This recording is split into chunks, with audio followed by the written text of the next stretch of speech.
नमस्कार, आप देख रहे हैं लाइव हिंदुस्तान। सुप्रीम कोर्ट और chief justice of India Sanjeev Khanna पर विवादित बयान देने वाले बीजेपी के सांसद निशिकांत दुबे की मुश्किलें बढ़ती हुई नजर आ रही हैं। मंगलवार को एक बार फिर से ये मामला सुप्रीम कोर्ट में वकीलों द्वारा उठाया गया। वकीलों ने सुप्रीम कोर्ट में अवमानना का केस चलाने के लिए अटॉर्नी जनरल से सहमति मांगी हुई है।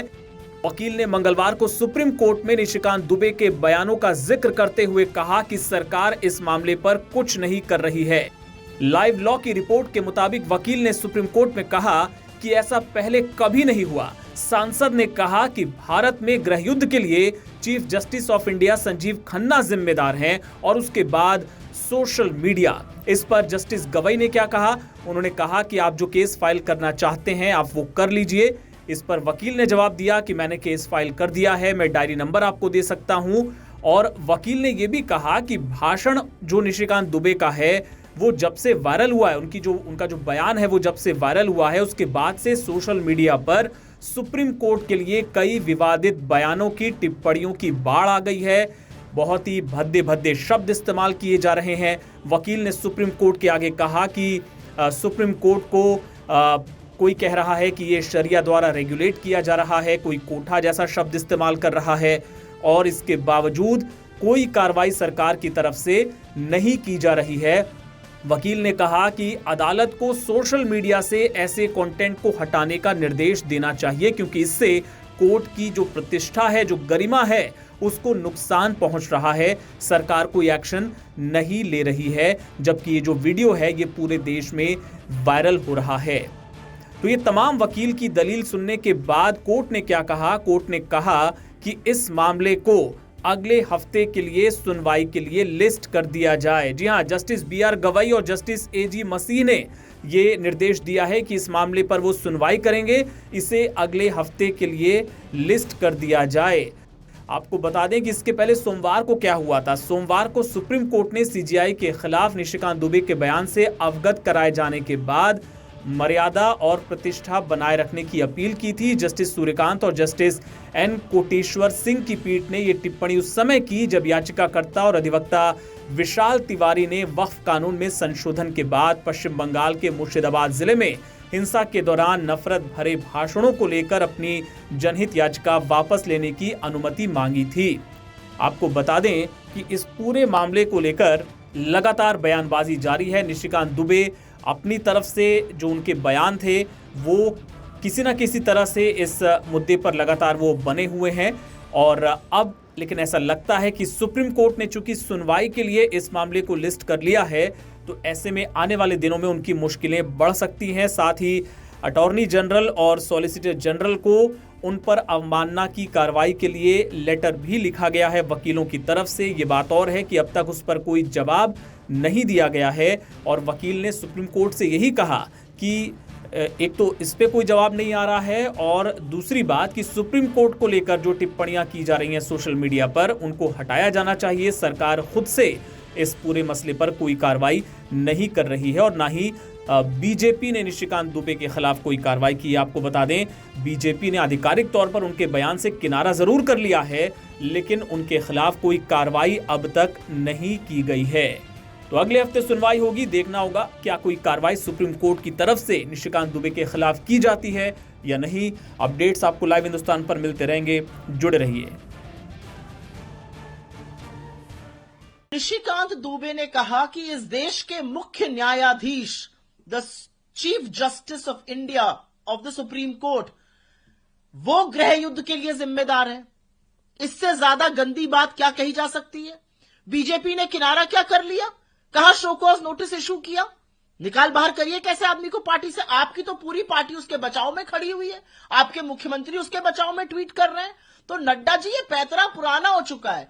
आप जो कहलवाना चाहते थे आपने एक बड़बोले आदमी से कहलवा दिया और उसके बाद हाथ झाड़ लिया उससे कि भैया ये हमारा व्यू नहीं है। ये पैतरा पुराना हो चुका है। अगर आपका व्यू नहीं है तो उस आदमी को आज शाम तक अपनी पार्टी से निकाल दीजिए, शो कॉज नोटिस तो इशू करिए। और असलियत यह है कि इस आदमी ने तो देश की जनता को नहीं बख्शा था। इसलिए तो यह भी कहा था लोग फ्री फंड का खाना खा रहे हैं। महिला सांसदों को क्या शब्द कहते हैं वो मैं आपके कैमरा पर बोल नहीं सकती हूं।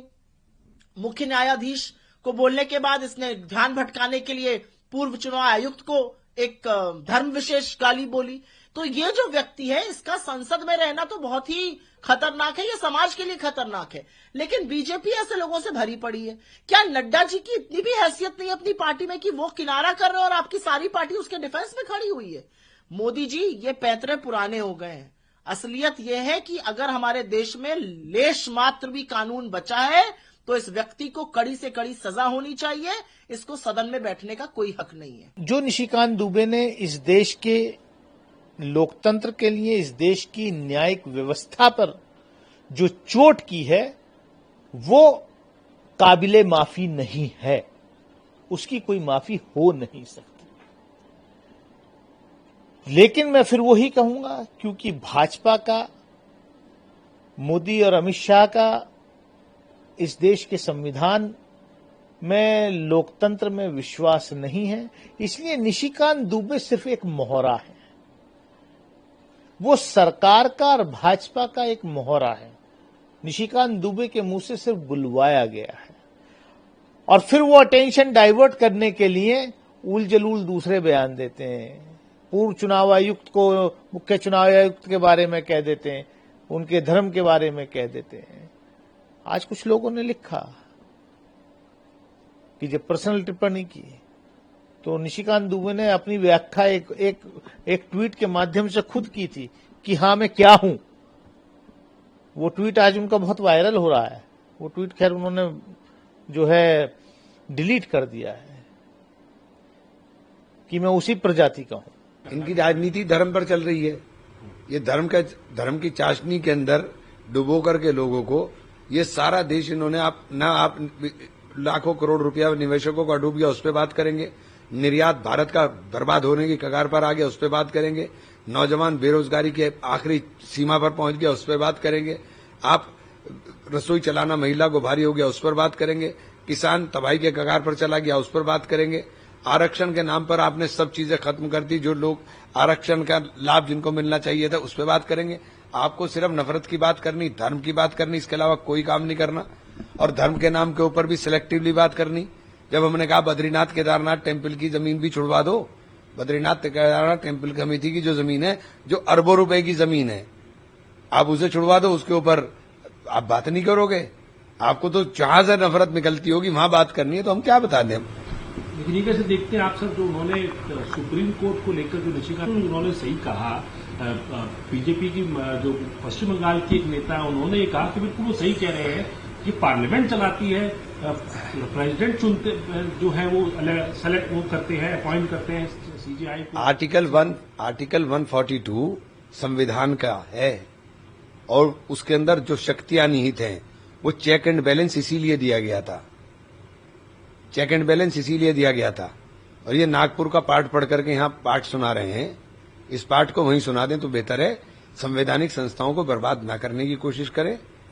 सुप्रीम कोर्ट का हर निर्णय, चाहे वो पसंद हो या ना पसंद हो, उसे स्वीकार करना हर देश के हर नागरिक का लिए जरूरी है।